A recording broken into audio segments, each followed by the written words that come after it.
Welcome to the tutorial Understanding the Timing in XSheet View, the first video in the video tutorial series all about the timing part 1. So when we're talking about timing in animation, there are several ways of going about setting it. The first way is size of the increments that you use to move a character object across your camera view. For example, if your character starts at the far left and then in one frame jumps to the far right, he'll look like he's moving very quickly. Whereas if you have him move in tiny increments over several frames, he'll look like he's moving very slowly. Another way of setting the timing is the number of exposures that you hold a character for in a particular movement. So you might have a character in one position, and then in the timeline view, that position might last for 3 cells, or what we would call 3 exposures. So that'll look different than if you only held that position for 1 frame or exposure. So before we can really understand timing, we have to take a look at the timeline and XSheet view. So let's begin with the timeline view. So the timeline view is divided into 3 sections. There's the layers section on the left-hand side, the timing section on the right-hand side, and the data view, which is hidden by default. You can access the data view by clicking on this icon here, and it appears.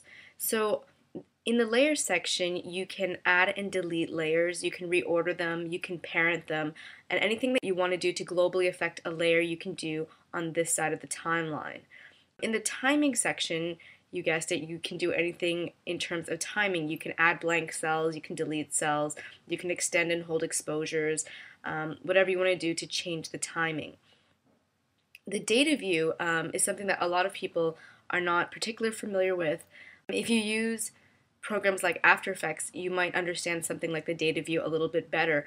You can often uncollapse a layer to see things like its position, its scale, its rotation. I think in After Effects also the opacity, and you have a value from 0 to 100, and you can scale in between those values, and it'll affect the animation here if you have those values keyframed. The values are not from 0 to 100 in Animate or Animate Pro, but you can figure them out usually using the user guide or by fooling around a little bit to see what the scale is here in the data view.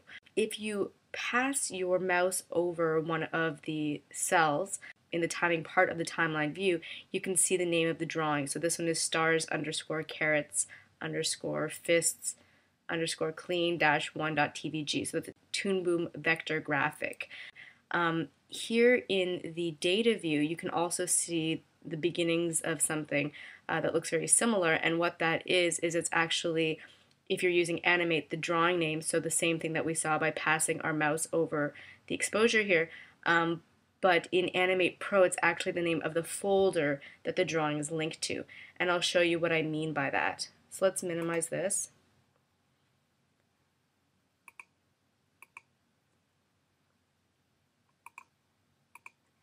So the scene I'm working on right now is all about timing.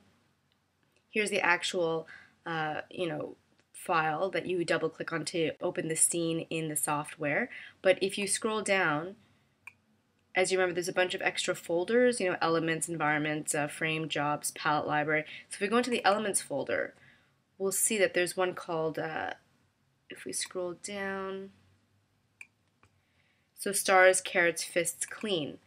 So if you're using Animate Pro, you see this, the name of this folder right here in the data view, and when you pass your mouse over an exposure, you see one of these TVG file names. If you're using Animate and not Animate Pro, in both the data view and the name that comes up when you pass your mouse over the exposure, you'll see the drawing twice. So you'll see this twice.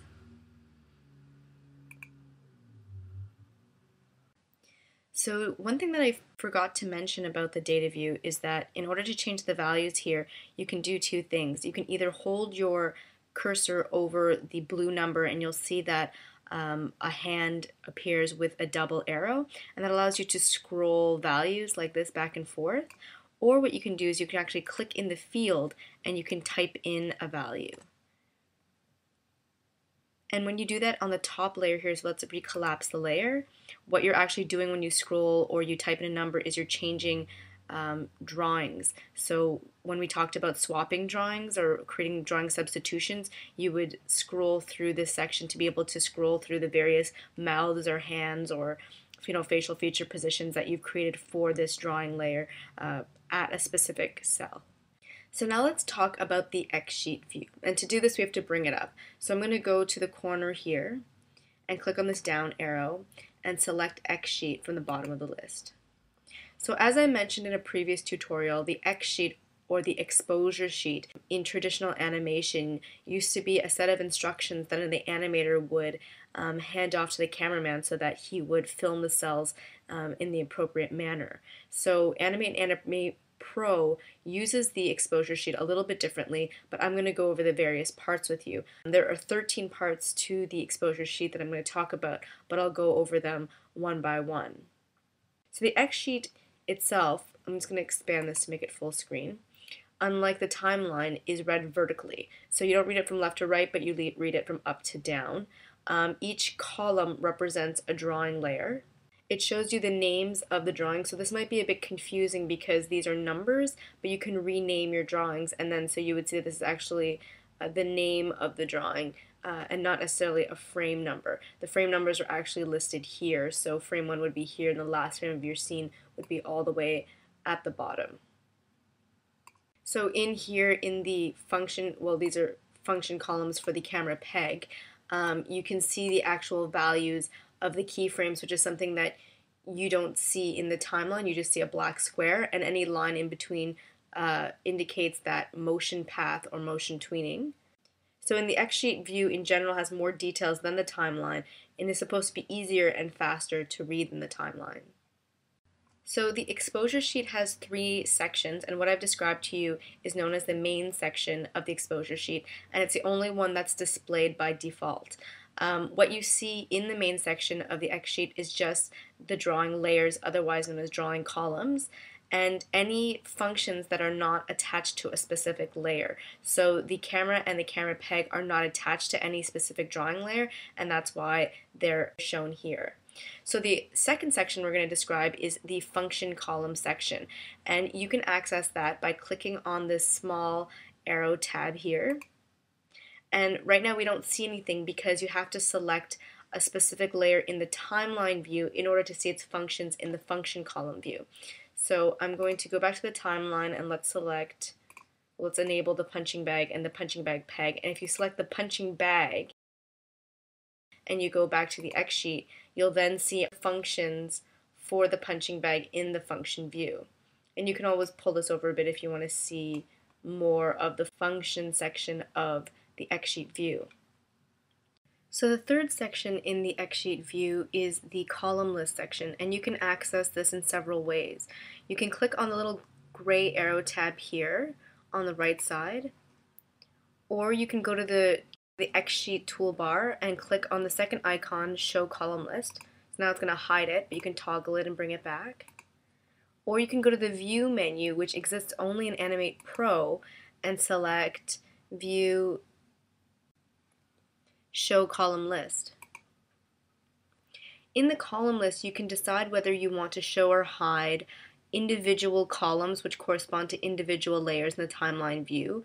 So I could decide to show the door and the balcony, and now all of those columns are being added here, as well as in the timeline. You can see they've now been enabled. So the balcony and the door, if you uncollapse it, so not the door peg, but the door, are now enabled. And then if I disable these here in the timeline and I go back to the XSheet view, you'll see that once again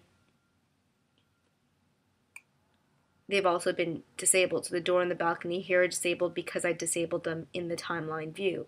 You can also decide to disable complete types of columns or layers. So if I want to disable all drawing layers, I can click on this button here, and then you see nothing but the camera peg's path.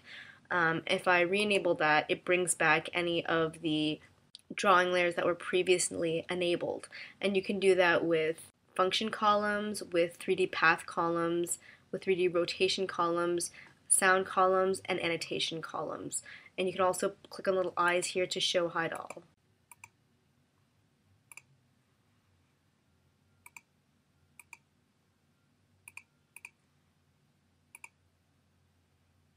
So the next thing I'd like to talk to you about is the XSheet View toolbar.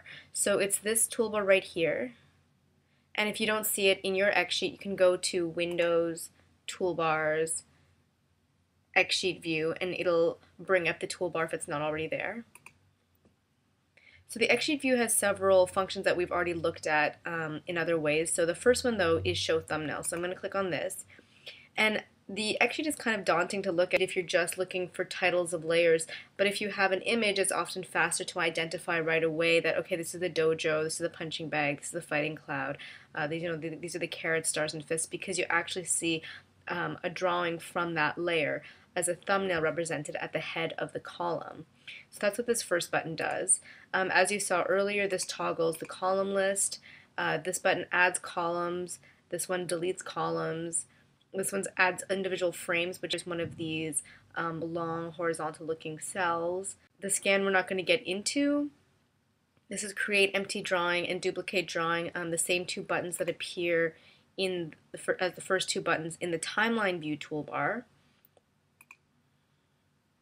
And we saw these in the last video tutorial. You can mark certain drawings with key breakdown or in-betweens. This is very much like what you might see in an Excel spreadsheet, the clear exposure and pull. So it would clear, say I selected this drawing 3 here, which happens to be on frame 3 of the fighting cloud layer, and I clicked on this button. Not only would it clear the drawing from this layer, but it would move all the other drawings up one frame. So it would pull everything upward, and you can do a multiple selection and do that as well. So this one is to increase in exposure, and this one's to decrease in exposure. So if I want to hold 3 for 3 frames, drawing 3 for 3 frames, I can do that, or I can decide to eliminate that held exposure section as well. And the last one is to rename a drawing. So you can either click on this and it'll bring up the dialog box where you can rename a drawing, and this is the only real proper way to rename a drawing. So I could rename this as, and say OK.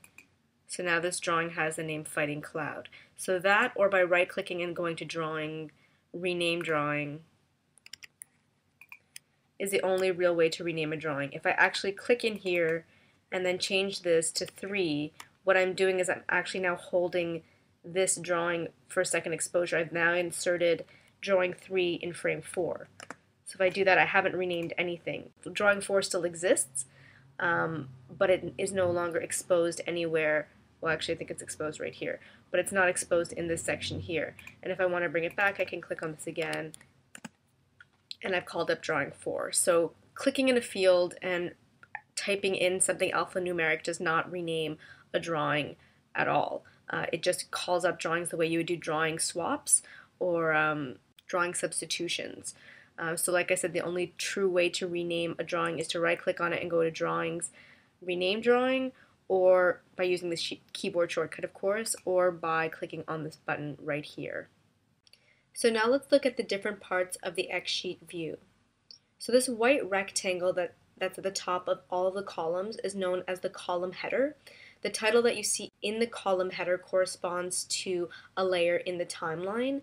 If you're using Animate Pro and the name of the folder that all these drawings are in, like I showed you through the back end, is different from the layer name that's displayed in the timeline view, then you will see both of them listed here in the column header. However, in Animate, you would only ever see the name corresponding to this layer in the timeline.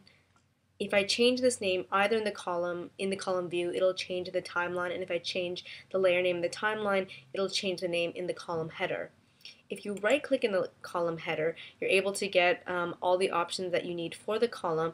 You can change its color, for example, to make it more identifiable. You can rename it, for example, by clicking on the column editor. All those types of things you can find by right-clicking on the header. So the frame or cell indicated in the dark burgundy color is the currently selected drawing that you would see in the drawing view. So if we go back to the timeline, you can see here that we're on frame 5. If we go back to the timeline, that you'll see that we're indeed on frame 5 as listed here, or if I shrink the timeline again, you can see here we're in frame 5 of the stars and carrots and fists layer. And if we go to the drawing view, you'll see an image from that layer shown.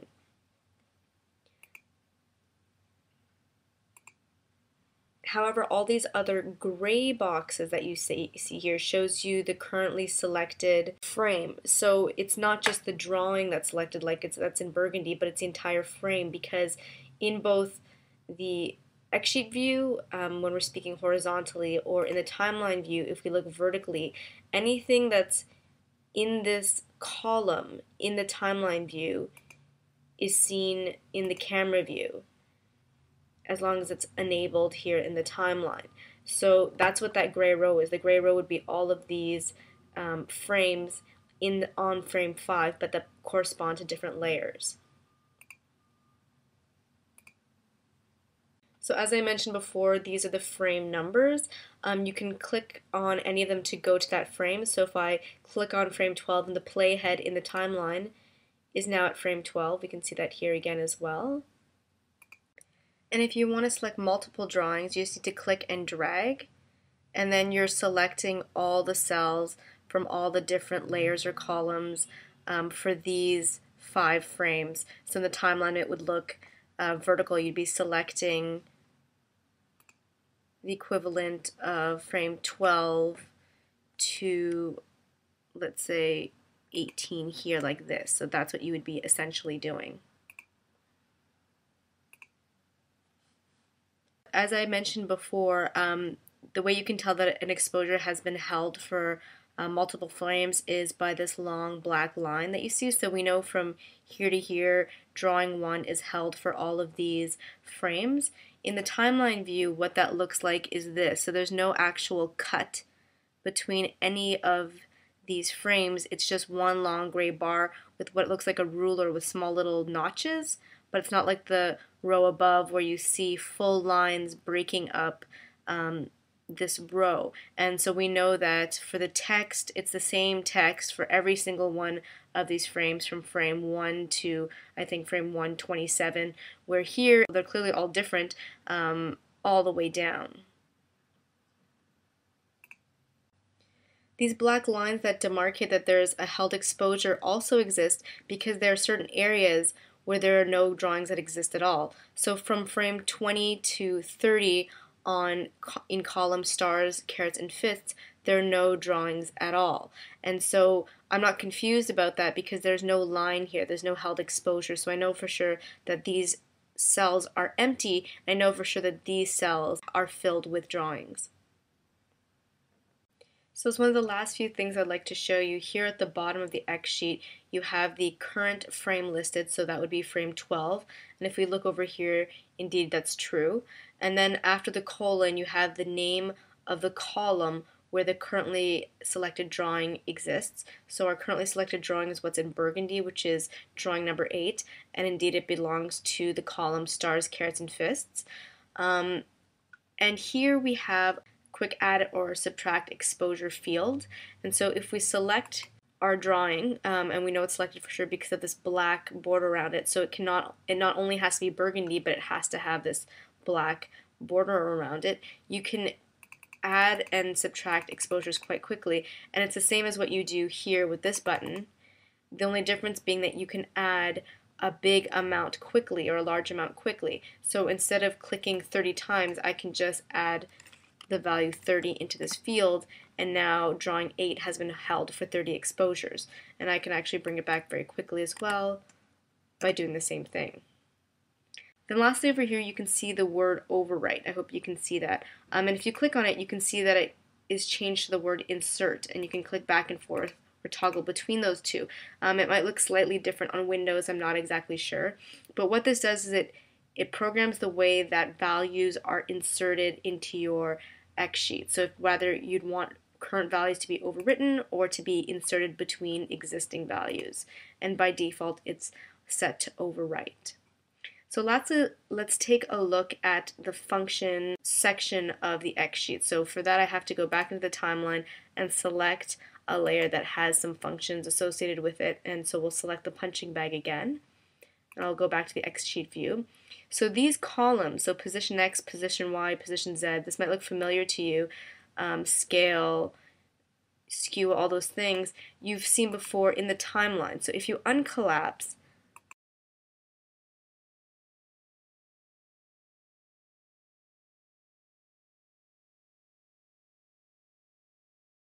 the punching bag, you'll see the same things: position X, Y, Z, scale, angle, skew.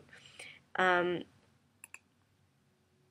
then if you go into the X sheet, you'll notice there are certain frames that have black boxes in them, and these black boxes represent keyframes. Not only can you keyframe values for drawing layers, so position and rotation like we discussed, but for effects layers you can key the intensity values. So for example, if I had a transparency effect in my timeline or in my network view, I could see the columns here for the intensity of that transparency. So 100% opaque, or I guess that would be zero transparency. You could then key those values and have its associated drawing layer go from completely opaque to completely transparent and then back again. So those things you can also control in the function section of the XSheet view. So that's pretty much it for the video understanding the timeline and XSheet view. Stay tuned for the next tutorial, frames.